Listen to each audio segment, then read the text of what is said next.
प्रकृतिः पंचभूतानि ग्रहालोकास्वरस्तथा दिशः कालश्च सर्वेषां सदा कुर्वन्तु मंगलम। परम श्रद्धेय मुनिश्री के चरणों में सत सत वंदन।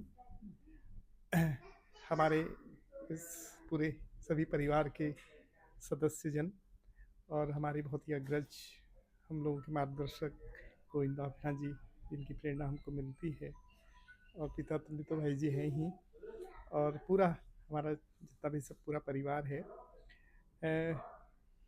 अब मैं कहाँ से शुरू कर, मेरा समझ में नहीं आता। जैसे जब सुयस ने अच्छे अच्छे बहुत अच्छे तो है ही। जैसे सुयस भैया ने कहा कि भाई प्रथमे नार्जिता विद्या, द्वितीय नार्जिता धनम, तृतीय नार्जिता पुण्यम, चतुर्थे किम करिष्यति। यदि हम प्रथम में अध्ययन नहीं करेंगे, दूसरे में धन अर्जित नहीं करेंगे, तीसरे में पुण्य नहीं करेंगे, तो चौथे में हम कुछ भी नहीं कर सकते।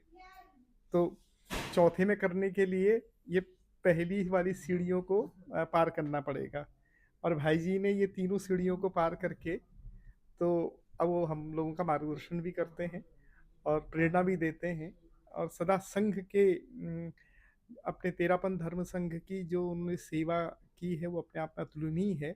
और उनका एक प्रारंभ से ही रहा है कि वह डिसिप्लिन, अनुशासन और अपने कार्यालय के प्रति, अपने संघ के प्रति, अपने समाज के प्रति हमको तत्पर रहना चाहिए। ये उन्होंने हमको सदा एक मार्गदर्शन दिया है,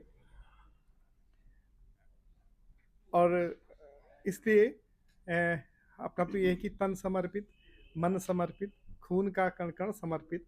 और इसीलिए मैं कहीं अन्यत्र किसी दूसरे संस्थान में नहीं गया। आज भगवान की कृपा से एक बहुत बड़ा जो नेटवर्क है, लोग जानते हैं, लोग संस्थाओं में बुलाते हैं, लोग हमें प्रतिदिन कहते हैं कि आप हमारे संस्थान में आइए। लेकिन मैंने आचार्य महाप्रज्ञ जी के समक्ष भाई जी के साथ में बोला था कि मैं जब तक हूँ मैं अनुव्रत की सेवा करूँगा, और उस कार्य में संलग्न। इनको बोले जो शिलाजी से बोला, गुरु जी आप दिल्ली गवर्नमेंट में आ जाइए और इस पोस्ट पे आ जाइए, डायरेक्टर पोस्ट पे डायरेक्ट अपॉइंट कर रहे हैं। उन्होंने कहा शिलाजी मैं नौकरी करूंगा तब तक अनुवर्त नहीं करूंगा, चाहे मेरे को 1 रुपया दे चाहे 1 लाख। तो ये सब हमारा, हाँ, ये सब हमारा कुछ प्रारब्ध भी होता है और गुरुजनों का आशीर्वाद होता है। अब अंत में एक छोटा सा एक छोटी सी कहानी सी बता करके मैं अपनी बात संपन्न करूंगा, नहीं तो भाषण ज़्यादा लंबा हो जाएगा। कि जब हमारे संत आते हैं घरों में, ये हमारा सौभाग्य ही नहीं होता है, ये हमारा अहोभाग्य होता है। तो संतों का आगमन और संतों का प्रस्थान, ये दोनों ही बहुत महत्वपूर्ण होते हैं।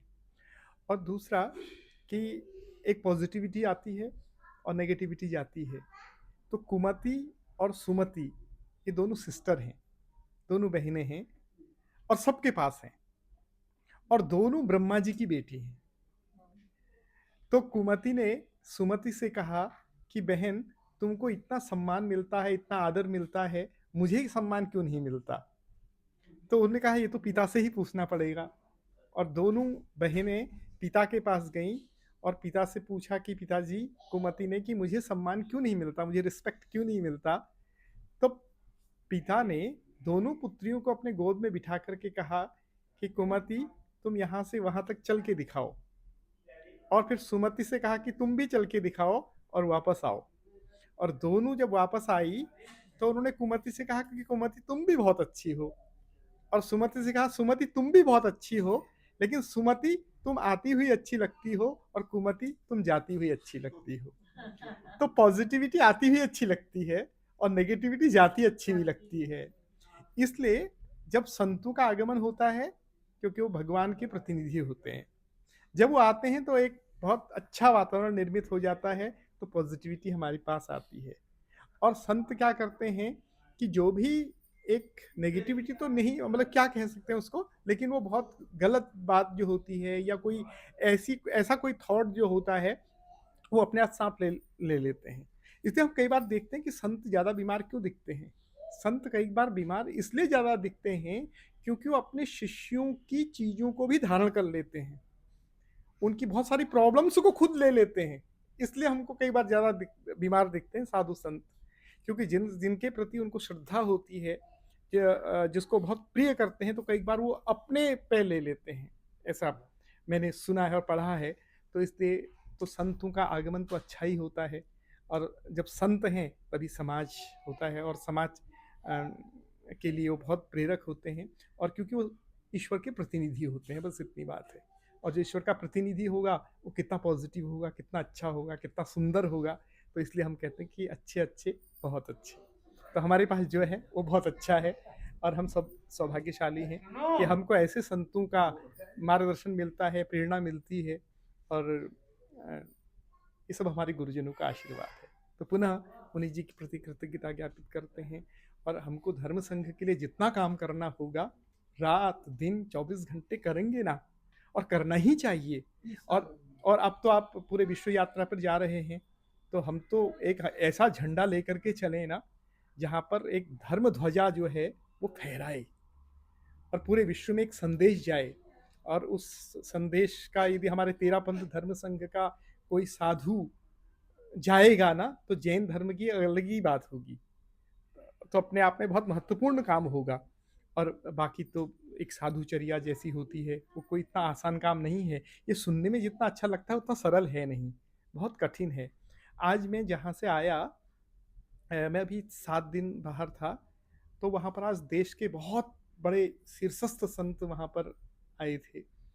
तो एक संत ने मुझसे बोला कि अब जैन साधुओं को आचार्य जी को वाहन दे देने चाहिए। क्यों? क्योंकि जैन संत जब जिस दिन समाज के पार जाएंगे या बाहर जाएंगे लोगों को, तभी विश्व में शांति आ सकती है। आज भी जैन संतों के प्रति जितना लोगों का एक समर्पण है, इतना अन्यत्र कहीं देखने को नहीं मिलता है। इसलिए अब जैन साधुओं को बाहर निकल करके पूरे विश्व में यदि शांति चाहिए, तो वो जैन धर्म दे सकता है। इसलिए जैन धर्म के जितने भी अनुयायी हैं, जितने भी लोग हैं, यदि विश्व में अहिंसा की ध्वजा को फहराना है, तो जैन साधुओं को बाहर आना ही पड़ेगा, नहीं तो इस विश्व को बचाने वाला कोई नहीं। तो इसमें चाहे हमारा समाज हो, चाहे हमारे चारों समाज हो, कुछ ना कुछ काम ऐसा करना पड़ेगा। विश्व शांति के लिए हम लोगों को घर से बाहर निकलना पड़ेगा। तभी हम महावीर को समझ पाएंगे, बुद्ध को समझ पाएंगे, तभी इस देश का या विश्व का कुछ उद्धार होने वाला है। बहुत ही